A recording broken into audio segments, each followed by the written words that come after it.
Concord Players are putting on a production of She Kills Monsters in Concord, Massachusetts, running from November 7th through the 22nd. She Kills Monsters is a play about a woman coming to terms with tragedy through 2nd edition D&D.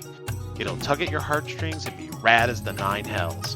For more information and to purchase tickets, check out their website at concordplayers.org.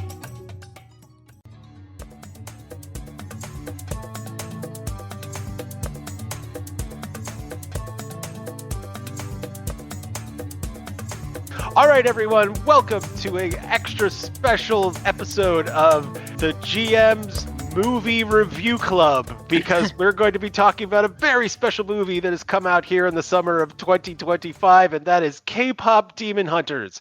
And I have some game masters with me who agree that this is the movie of the summer and perhaps the gaming moment of the summer, because this is an excellent movie that has all kinds of interesting fantasy elements and all kinds of paranormal elements and all kinds of great storytelling elements, and all the songs are bangers.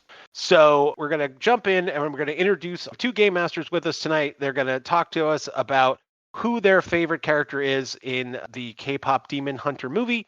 And then we're going to talk a little bit about how we can use the K-pop demon sensation in your tabletop role-playing game. And we're going to start with Karen. Karen, are you ready to tell us who your favorite character in K-pop Demon Hunters is? Yes, I am. All right. I am going to have to say Rumi is my favorite. I have always been solidly behind the chosen one in pretty much anything from when I was a child, and it was Luke Skywalker when I was 3 years old, through Buffy, etc. I always very much identify with the people that have to go through a lot of garbage to save the world. And are you a firstborn child?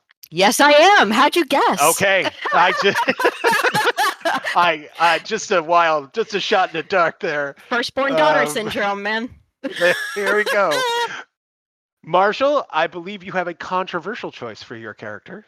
I do, because I'm going to go with the Saja boy of Genu. Oh, wow. I felt like his arc was really surprisingly well done in this movie for what a standard character he was. But the way that they managed to balance his I sold my soul for fame and riches, and now I regret it. I felt it in this movie.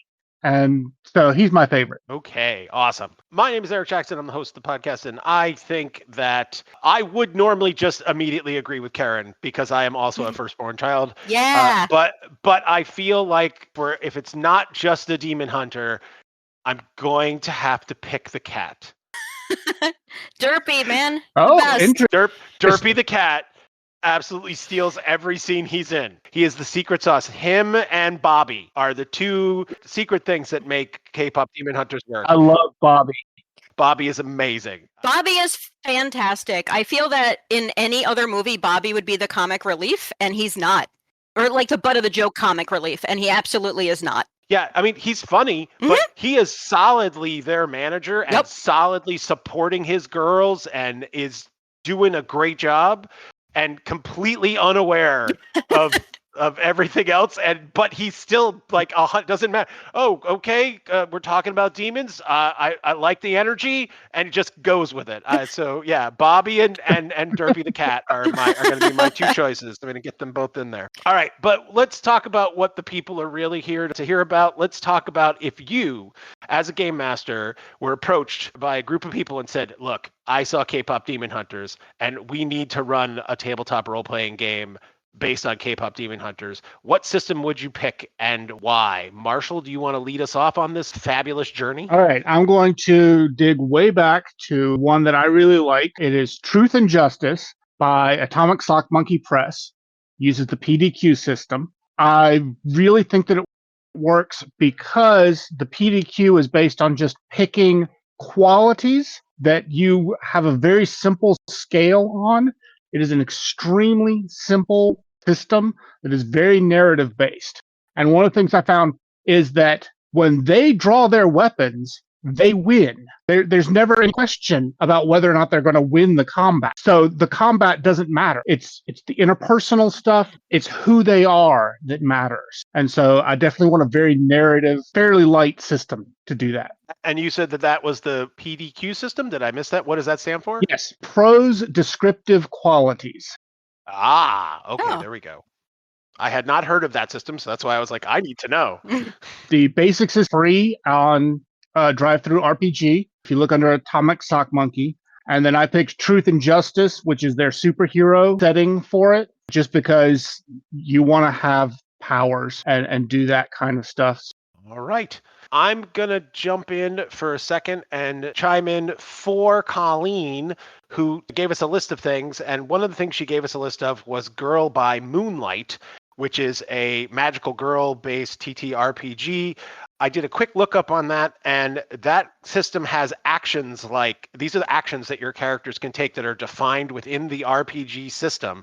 You can confess, forgive, perceive, express, defy, conceal, flow, and analyze. And like, these are the actions that are listed in the game. And all of those were like, yep, I can see that. Yep, I can see that. That is totally a K-pop Demon Hunter kind of game. So I would say Colleen's got it for Girl by Moonlight. A great option from her. That sounds perfect. Karen, do you want to tell us about your option? Yeah, absolutely. And yes, that does sound, actually, both of those sound perfect. I picked Masks. It's the same system as Monster Hearts, but it's a superhero game. I've played Monster Hearts. I haven't played Masks, but this is pretty much a perfect matchup because it's superheroes and it's kind of got that mandatory young adult teenage drama type stuff in there. Any game that involves a bunch of young people being given the opportunity to make dumb decisions to enhance the story, it's one of my favorite things, and that works perfectly here.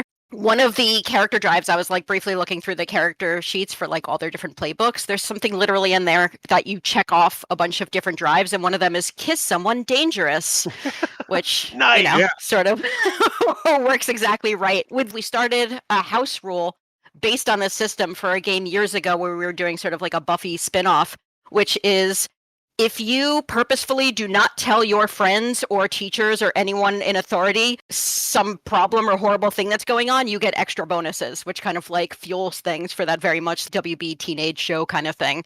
And I think that works perfectly for this because especially, Rumi and whatnot, keeping all her secrets, etc. One of the taglines for Masks, the new generation is superheroes trying to be teens and teens trying to be superheroes. And I was like, yes! This is perfect. I will mention that Rob Tremarco, who could not be here with us tonight, did say that he would probably like to run the various mystical heroes through the Marvel Multiverse RPG, but his real goal was to use Daggerheart to play with whatever the 80s version the Demon Hunter musical group was, and have a big finale at the first MTV Awards, which featured Bette Midler and Dan Aykroyd. Wow. And that was the most Rob answer he could have possibly come up with, so I had to include that. That was on the list of things. For me, I would do Thirsty Sword Lesbians. This is a kind of like a Powered by the Apocalypse playbook kind of thing, and they've got the Chosen and the Devotee, and there are aspects of both of those playbooks I'd probably mix in to make the perfect K-pop Demon Hunter. But there was also another game called Heartbeats in Perfect Sync. This game is very simple, not a lot of crunch, very storytelling oriented, and the game itself is about having an app,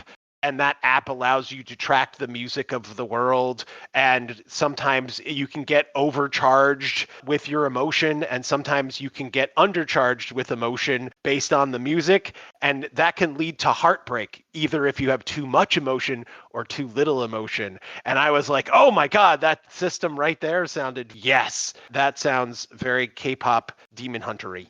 Anybody else have any other mechanics? Nah, I'm all good. Though those are all excellent suggestions and a bunch of games I haven't played. One more, if you wanted to go the opposite of what Marshall said, and I forget who it's from, but I got a recommendation for Kamigakari God Hunters. It is a JRPG tabletop. And apparently, it is the opposite of what Marshall's talking about because it is all about superheroes punching each other. It's very crunchy. If you just like the fight scenes from K-pop Demon Hunters, that would be the one you would play. But I just wanted to throw that in, mostly because, again, another game system I've never heard of. Yeah, I've never heard of that one. All right, Karen, Yeah. we're going to move to takeaways for your game. What are some things that you would absolutely love to do, would love to steal and borrow and bring right out of the K-pop Demon Hunters universe and put into your regular tabletop role-playing game? All right. Well, if I were to play in the K-pop Demon Hunters universe, I 1000% would love to explore all the previous time periods hunters. They show, in that opening montage, they show the girls from the girl groups from the 20s, the 40s, 60s, and 90s or early 2000s, and the original hunters. So there's a huge gap of 300 years between that too. I feel it'd be fun to pick whatever decade people would want to explore and make, their girl group around that to fight demons and whatnot. Also, thinking about it, is this only a Korean thing? Are these demons just specifically attacking Korea? Because if not, it would be also really fun to explore other countries' music stars. You can have sort of a Bollywood group, or you could do something that's early hip hop from the late 70s in the bombed out disaster that the Bronx was. I feel there's so many different areas that you can explore that way. Or, the MTV Awards with Bette Midler and Dan Aykroyd. Absolutely. Also, Yep. Just to add on, because as you said, derpy, absolutely amazing. I love anything that involves sort of spirits and ghosts and whatnot. So anything that would involve bringing in other different types of spirit animals, creatures, yokai, whatever from Japan, etc., I think is always a fun extra thing. Who doesn't love a pet? Yeah, who doesn't love a derpy little pet? Absolutely. Yeah. Okay, Marshall, now to you. Is there something that you would like to absolutely bring from the K-pop Demon Hunter universe into your role-playing game? I have for years now wanted to do the game where you are adventurers who are also performers, either a bard troupe in D&D or a rock group in modern day. I actually ran a campaign for my wife for a while where she was special security for, if anybody knows Expedition Unknown with Josh Gates, or some of those similar mysteries at the museums, the discovery shows where they go into ruins and look for ancient artifacts. She was there in order to make sure that the artifacts did not actually activate and do things. That's getting a little off a tangent. Just something where your day job is being performers and then your night job is being awesome. That does sound pretty cool. So for me, I love the idea of the Hanmoon. I love the idea that music saves the world. I think that's fantastic. I think that's one of the really great themes that you could steal for anything. Just to answer your desire to play an all-bard game, I have several all-bard games at cons, mostly at Total Con, but the one that I think is the closest is I did a Starfinder game where it was the Josie and the Pussycats in outer space game, and the character had to rescue Josie and the Pussycats during their performance with the space goblins, and it was fantastic. But I love the idea of the Hanmoon and that music saves the world. And I love the idea that the demon marks are right there and they show and they increase with shame. And so I think both of those concepts can be easily transported into any other role-playing context. I think both of those make for great storytelling. Yeah, def. All right. Okay, now we can get to it. You're so Now I excited. can get to it. Marshall, Someone tell I've us. been waiting too long. I can't hold back. Marshall, you need to tell us. Now we're gonna do media recommendations. But world, Marshall needs your help. He has a problem. He needs to know something, and you can help us. So for the first time ever on any Game Masters Book Club episode, I'm gonna solicit the audience for help. Every other time it's been like, here we are, we're distributing knowledge, aren't we great? But no. This time we do not have an answer. Marshall, what is the question? So when thinking about related media, I have this tiny clip in my head of an animated movie. It would have been probably from the early 90s. There is a female singer who has gotten beaten down, and then she finds the magic and the music within herself and sings a song and drives back the shadowy evil. And it's animated. She's blonde. Yeah, it is animated. She's blonde and pretty generic looking. There is a I'm fairly certain that she has a sort of pink and black aesthetic to her. And it is not Gem. Gem was mentioned in some of our discussions before. The villain is the sort of, it's like depression is the villain in the same way that in Fern Gully you have the toxic love, whatever his name was, Hexus. It is that kind of villain where it's just, oh, the whole world has ennui or something, and she's fighting it with the power of her song. But I cannot get more than about a 5 to 10 second clip in my head. So I do not know what movie this is. We previously discussed that it is also not Rock and Rule, which is a great recommendation and a similar piece of media from the 80s, but it is not Rock and Rule as well, correct? Correct. All right, so we know it's not Rock and Roll. Okay, folks, looking for your comments on this one. Please help Marshall save his aging brain and allow him to relive his youth and know who this particular singer is. Karen, did you have media to recommend? I do. I have a few. Okay, great. First thing that came to me is Buffy the Vampire Slayer.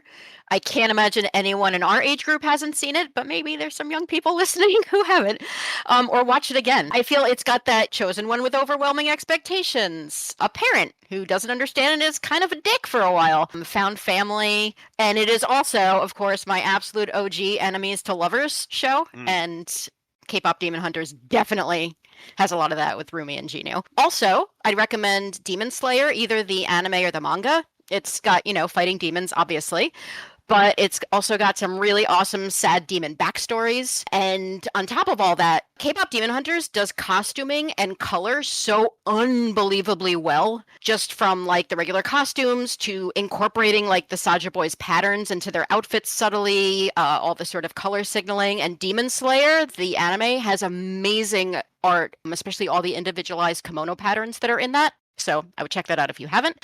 And then when it comes to book, I thought of, this has nothing to do with singing or K-pop or anything like that, but the Winter Night Trilogy by Catherine Arden. It's set in medieval Russia. It explores really similar themes. It's got fighting demons that are tangible, but that are also fueled by sort of very real human hatred and insecurities and prejudices.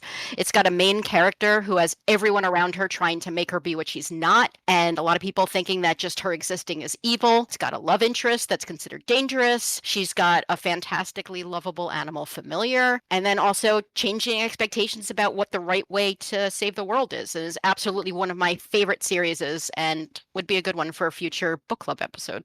I am excited by that. I saw that and I was like, oh yeah, that's going to go on the list for sure. I'll throw in a couple and then we'll jump back to you, Marshall, if you have more, because I'm pretty certain you do. But I will say that I had a hard time with this. Rock and Rule, I already mentioned. I would also mention currently on Netflix, Gentry Chow versus the Underworld has a very similar vibe. No music, but people who are demons who you fall in love with, and teenagers and keeping things from your parents and all of that great stuff. Gentry Chow versus the Underworld. It's a whole season worth of cartoons, so I would definitely recommend that. After that, I would say that if you were going to go for something with a group of women who were fighting demons, but you didn't want to do Korean or singing, you could do Ring Shout by P. Jelly Clark, because they're basically undercover women superheroes who fight racist demons. And it's all very cultural. There's a lot of deeply cultural imagery, but it is also amazing. It's a little more horror-oriented, but I would say Ring Shout would be a great place if you wanted to pick up a book like that. I would probably also say The God and the Gumiho by Sophie Kim. Again, that's more Korean, but not so much the chosen one part. I found that one to be a really great, kind of modern, but with ancient Korean myths involved. There's a fox trickster who kills some people and she's covering up a crime, but she falls in love with the police officer, the mystical police officer who's sent to discover who's making the crimes, and they fall in love in the thing, and the gods in heaven get involved. And that was only the first book, and there's a second book coming out. I won't spoil the end of the first one, but there is a second book coming out with both of those characters, and I'm looking forward to that one. Gentry Chow, P. Jelly Clark's Ring Shout, and Rock and Rule. Marshall, do you want to wrap us up on some of these inspirational media? Sure. So I'm going to go with other things that have music at the center of them. One, going way back, is Alan Dean Foster's Spellsinger series. The series has not aged well. I fully acknowledge that.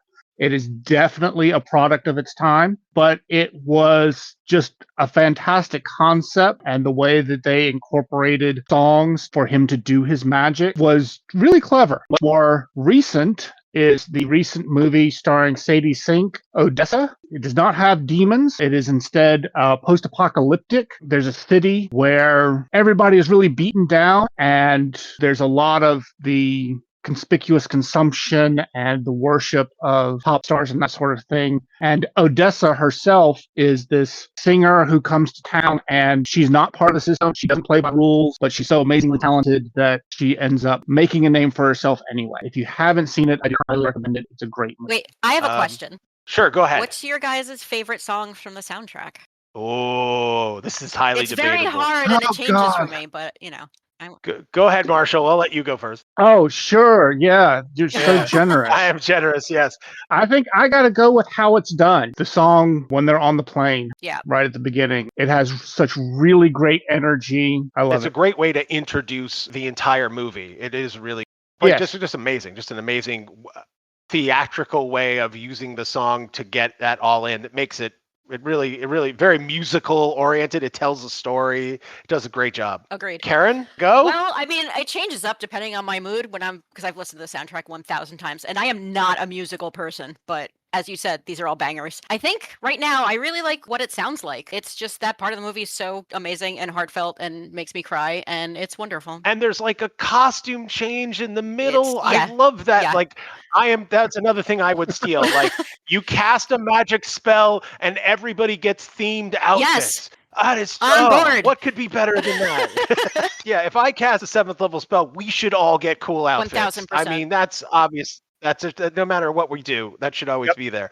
I've actually done nothing for the last 3 weeks but watch reactions to all of these songs. So they're all in my head somewhere. But I think I find myself singing Golden way more. I'm going to put in for my beloved spouse that your idol is musically this insanely complex and wonderful thing, and her general favorite, and that is basically how our household breaks out. It's like she's the one who likes your idol and I'm the one who likes Golden, and that is how that works. No, that's where her vote would be. So 1 vote for Golden and 1 vote for your idol. Awesome. Does anybody want to plug anything K-pop Demon Hunter oriented? Have you seen the video where they explain about the derpy tiger and the magpie, what they are? I have not. I've seen like 5 of them. So it is a particular type of art that was very popular in Korea, in which it featured a derpy tiger and a magpie every time. And the derpy tiger is supposed to represent the clueless nobility, and bureaucrats and whatnot have all the authority. That's why they're a tiger, but they have no idea what they're doing, which is why they're derpy. And then the magpie are the common people who have all the common sense. It's very much a strong Korean thing. There's also the fantastic line in the movie of, where did the hat come from? I made the hat for the tiger, but the magpie keeps stealing it. And the hat represents authority. So it's actually this incredibly deep little throwaway line. It's fantastic. I did not know that. In the spirit of teaching us more about Korean culture, I'm going to recommend, there's a channel called Talk to Me in Korean. And the person who does that YouTube channel did K-pop Demon Hunters Explained, and then a more detailed explanation of K-pop Demon Hunters, where he translates all of the Korean. If you want to know what the Saja boys are saying, like when they break into Korean and you're not someone who's normally proficient in Korean, both of those are, like they go in and say like, oh, Saja actually means lion, but also if you change the way the word is said, if you pronounce it slightly differently, it means emissary, which is commonly known as a demon. So like Saja means both lion and kind of demon, depending upon how you pronounce it. And I was like, what? I mean, clearly they were doing that visually with like the lion that turns and has little horns and all that stuff. That was great. But he goes into, between those 2 videos, if you don't understand Korean and you want to know what they're singing, talk to me in Mhm. Korean. I'll put the links with the show so that everybody can go watch that, so you can now know what everybody's saying. K-pop Demon Hunters. Awesome. And I would say for everybody that's like, ugh, I don't like cartoons, I don't like musicals, blah, blah, blah. You know what? I don't like musicals either, but this slaps and it is fantastic. And I've watched it way too many times for the age of adult I am. Also, stuck up on Korean food and snacks while you're watching it because it will make you hungry. Yes, absolutely.